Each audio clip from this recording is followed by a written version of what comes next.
来关心国际消息，罗西亚第19出动战机入侵爱沙尼亚领空，虽然伊反声明否认，不过也是引起后边的批评。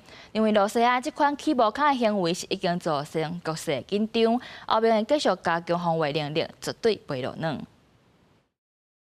瑞典军方第19公布罗西亚战机侵犯北约成员国波罗的海国家爱沙尼亚领空的相片。爱沙尼亚政府也伫刚日讲，有3架美格31战机伫境内西靠啊大约12分钟。根据法新社报道，北约盟国伫接到消息了后，由波罗的海执行防空任务的意大利紧急出动 F-35战机升空拦截，各发出警告。爱沙尼亚表示，会根据北大西洋公约第4条请求北约盟国。For us as well, it is important that NATO shows and gives a message to Putin, but also publicly to our allies that NATO is united and we take this situation very seriously because the situation is very serious.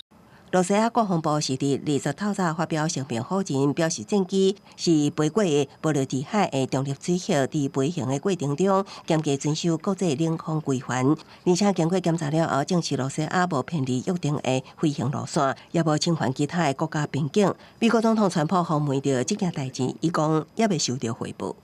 Well, I don't love it. I don't love it. I don't like when that happens. It could be big trouble. 对罗西亚伫无爱沙尼亚的同意入侵领空，欧盟外交甲安全政策高级代表卡拉斯讲，这是真危险的假事，而且伫这几日来，罗西亚军机已经第3摆侵犯欧盟国家的领空。